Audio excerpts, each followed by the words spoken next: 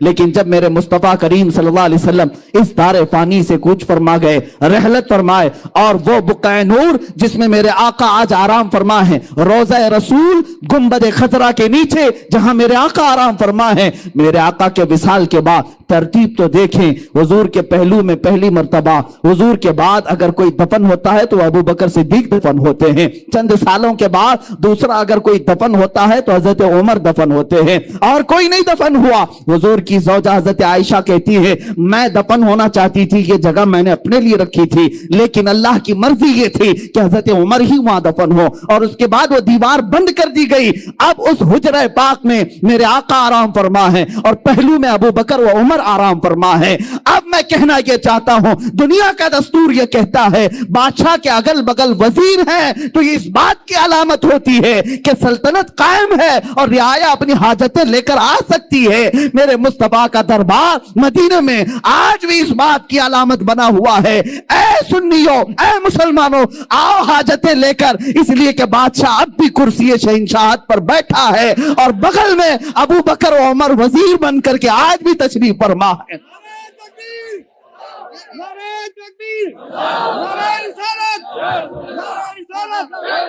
عزیزان مکرم, بادشاہت آج بھی قائم ہے اور وزیر اب بھی پہلو میں آرام فرما ہے. اتنا ہی نہیں, میرے آقا فرماتے ہیں جب سور پھونکا جائے گا قیامت کے دن اور سارے لوگ اپنی اپنی قبروں سے اٹھیں گے, حضور فرماتے سب سے پہلے جو اپنی قبر سے اٹھے گا وہ محمد الرسول اللہ صلی اللہ علیہ وسلم. حضور فرماتے میں اٹھوں گا, میرے بعد ابو بکر اور عمر اٹھیں گے.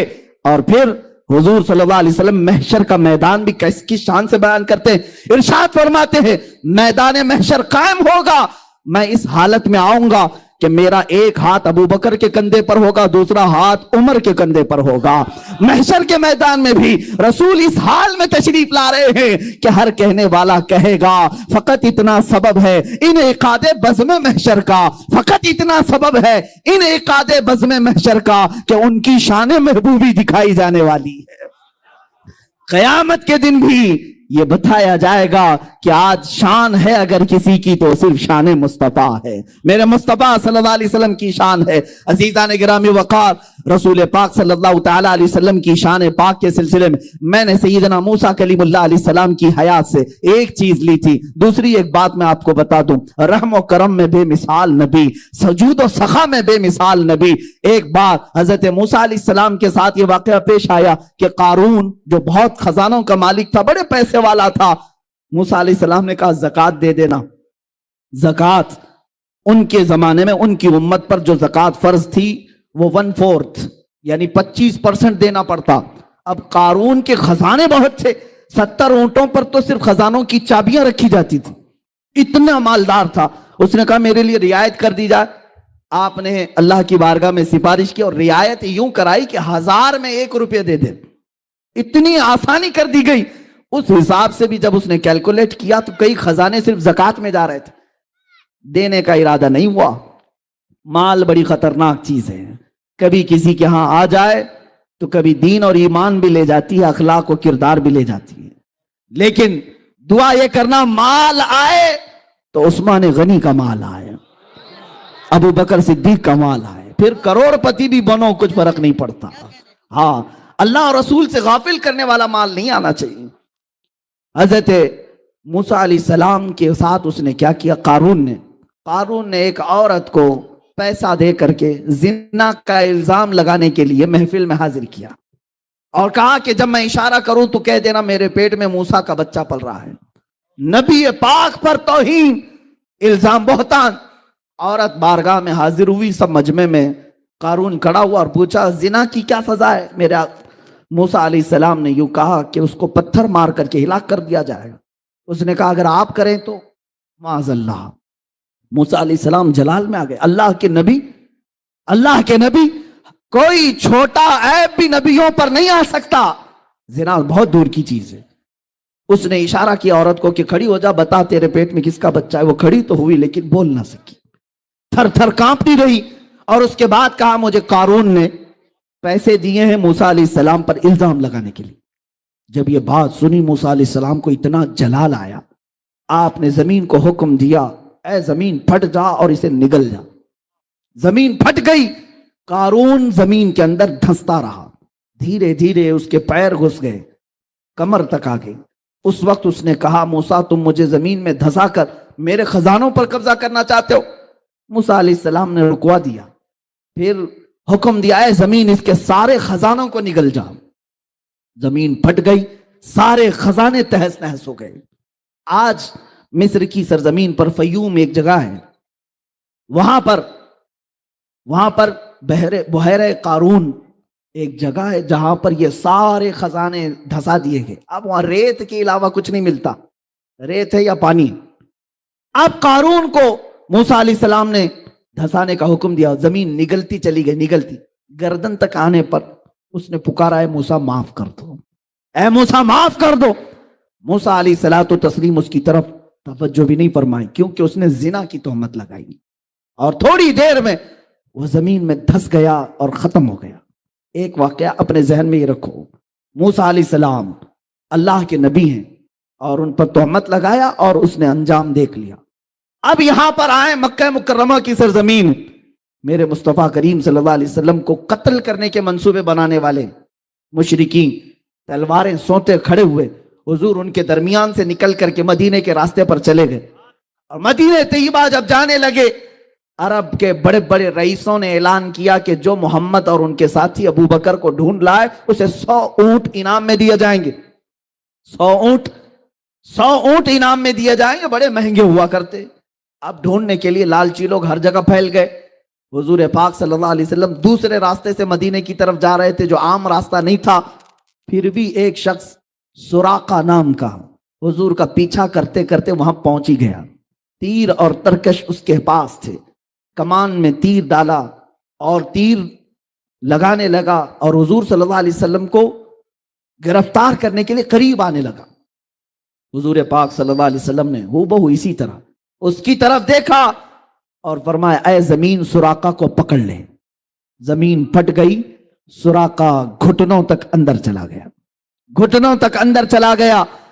اب اس کے بعد اس نے پکار کر کے کہا اے محمد صلی اللہ علیہ وسلم، میں نے آپ کو پوری زندگی دیکھا، آپ شریف ہیں، ابن شریف ہیں، ابن شریف ہیں، آپ کے باپ آپ کے دادا سب جود و سخا اور کرم والے لوگ ہیں، مجھے معاف کر دیں، مجھے معاف کر دیں، میں لالچ میں آ گیا تھا۔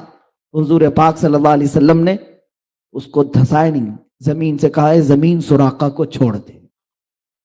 جو جان لینے آیا حضور نے کیا فرمایا؟ سراقہ کو چھوڑ دے۔ زمین ہٹ گئی اور سراقہ کے پیر نکل آئے۔ وہ جب نکل آئے باہر چلنے لگا، میرے آقا اپنا سفر طے کر رہے تھے۔ تھوڑی دیر کے بعد سراقہ کی نیت پھر خراب ہوئی، دوبارہ پھر حضور کا پیچھا کیا، حضور کا پیچھا کرتے ہوئے قریب آیا۔ حضرت ابو بکر نے عرض کیا یا رسول اللہ یہ پھر آ گیا۔ میرے آقا نے پیچھے دیکھا اور فرمایا اے زمین سراقہ کو پکڑ لے۔ دوبارہ زمین پھٹ گئی، اب کمر تک دھس گیا، کمر تک دھس گیا، اور اس کے بعد پھر چلانے لگا، رونے لگا اے محمد آپ کریم ابن کریم ہیں، سخی ابن سخی ہیں، آپ شریف النفس ہیں، آپ سے کبھی کسی نے برائی نہیں دیکھی، مجھے معاف کر دیں، مجھے معاف کر دیں۔ میرے آقا نے پلٹ کر کے دیکھا اور کہا زمین سراقہ کو چھوڑ دے، زمین سراقہ کو چھوڑ دے۔ زمین پھر پھیل گئی اور سراقہ کے قدم وہاں سے نکل گئے۔ ایک طرف عطا ہی عطا ہے، یہ ہے شان مصطفیٰ۔ میرے عزیزوں سراقہ کو تو اب جانا تھا، چلا گیا، تھوڑی دور جانے کے بعد تیسری بار پھر نیت خراب ہوئی۔ ایک ہے میرے مصطفیٰ آزادی پہ آزادی دیتے ہیں اور دشمن پھر حملہ پہ حملہ کرنا چاہتا ہے۔ تیسری مرتبہ آ گیا کہ آپ کسی اور راستے سے آ کر پکڑ لوں، 100 اونٹ کہاں چھوڑوں گا۔ لالچ میرے آقا نے تیسری مرتبہ دیکھا، پھر فرمایا اے زمین سراقہ کو پکڑ لے۔ زمین پھٹ گئی، اب گردن تک چلا گیا، اب تیر اور ترکش توڑ دیا اور کہا اب سچی توبہ کرتا ہوں، اب تو مجھے معاف کر دو۔ اب سنو میرے عزیزو، میرے آقا نے اب کیا کیا؟ اب کیا کیا؟ آپ صرف چھوڑا نہیں بلکہ دیکھا اور کہا سراقہ تو پیچھے سے پیچھے لگا ہوا ہے صرف 100 اونٹ کے لیے، 100 اونٹوں کے انعام کے چکر میں تو مجھے گرفتار کرنے آیا، لیکن میں تو دیکھ رہا ہوں تیرے ہاتھ میں قیصر و کسریٰ بادشاہ کے کنگن آنے والے ہیں۔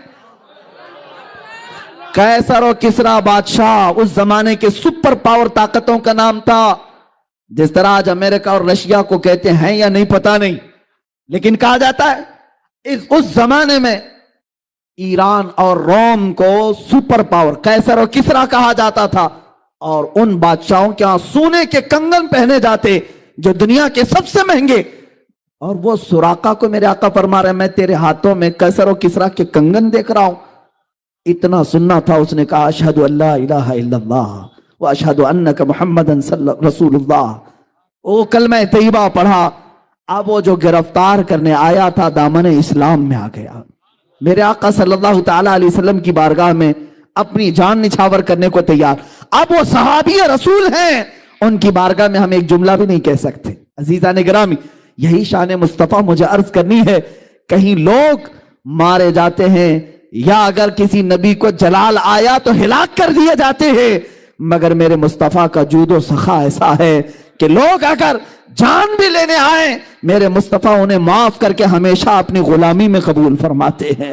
ایک دو نہیں، وہ عمر ابن خطاب جو تلوار لے کر میرے آقا کی گردن مارنے جا رہے تھے، لیکن قریب پہنچنے کے بعد میرے آقا صلی اللہ علیہ وسلم کی بارگاہ میں تلوار رکھی اور اپنی گردن بھی رکھ دی اور ہمیشہ کے لیے میرے آقا کے ہو کر رہ گئے۔ ایک دو نہیں، حضرت خالد بن ولید جو حضور کے مقابل میں جنگ احد لڑے اور وہاں پر مقابلہ کیا، ابو سفیان کتنی جنگیں لڑے، لیکن اخیر میں میرے آقا کی غلامی میں آ ہی گئے، اس لیے کہ چہرہ ہی کچھ ایسا تھا میرے آقا کا، دشمن بھی دیکھتا تو کہتا یہ جھوٹے کا چہرہ ہو نہیں سکتا۔ میرے آقا صلی اللہ علیہ وسلم کی بارگاہ میں اب جو بات میں کہہ رہا ہوں صرف میرے آقا نے فرمائی نہیں دیا قیصر و کسریٰ کے کنگن، حضور کی وفات ہوئی، ابو بکر صدیق کی بھی وفات ہو گئی، خلافت فاروقی آئی، حضرت عمر کا زمانہ تھا، اس زمانے میں اسلامی فوجیں ایران پر چڑھائی کی اور روم پر بھی حملہ کیا، قیصر و کسریٰ دونوں کی حکومتیں ختم ہوئی اور وہاں سے جو مال غنیمت تھا وہ مدینہ لایا گیا، قیصر و کسریٰ کے وہ کنگن بھی لائے گئے۔ لیکن آپ کو ایک بات بتا دوں، حضرت سراقہ رضی اللہ تعالیٰ عنہ ایک بار حضرت عمر کی خلافت کے زمانے میں بہت شدید بیمار ہوئے، اتنے شدید بیمار ہوئے کہ لوگ آخری بار ان کو دیکھنے کے لیے آنے لگے کہ اب ان کی وفات قریب ہے۔ جب لوگ جمع ہوئے گھر میں، حضرت سراقہ نے جلال میں کہا کیوں آ رہے ہو تم لوگ؟ سب واپس جاؤ، میں مرنے والا نہیں ہوں، تم سمجھ رہے ہو میں مر جاؤں گا؟ لوگوں نے کہا آپ کی حالت بہت نازک ہے، وفات قریب آ چکی، آپ کی ایسا نزع کا عالم لگتا ہے۔ حضرت سراقہ نے کہا خبردار، میری موت اس وقت تک نہیں آ سکتی جب تک میں اپنے ہاتھ میں قیصر و کسریٰ کے کنگن نہ دیکھ لوں، اس لیے کہ کسی اور نے نہیں کہا، مصطفیٰ جان رحمت نے فرمایا۔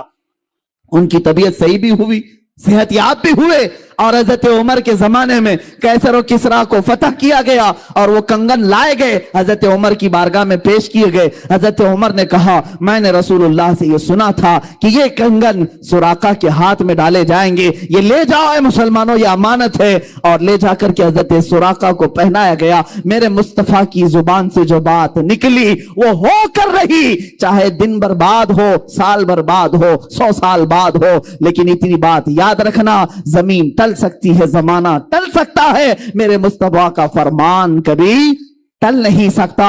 حضرت سراقہ کو کنگن ملنے کے بعد پھر ان کی وفات بھی ہوئی۔ عزیزان گرامی وقار، میں گفتگو طویل نہ کرتے ہوئے اپنی گفتگو کو سمیٹتا ہوں۔ شان مصطفیٰ صلی اللہ تعالیٰ علیہ وسلم یہ ہے کہ ان کا خدا خود بیان کرے، اور میرے آقا صلی اللہ تعالیٰ علیہ وسلم کی دنیا میں شان یہ تھی، لوگوں نے حاتم طائی کی سخاوت بیان کی۔ حاتم طائی کے کئی دروازے تھے، جس دروازے سے آدمی جاتا اسے حاتم طائی دے دیتا تھا، نوازتا تھا، لیکن لوگوں نے کہا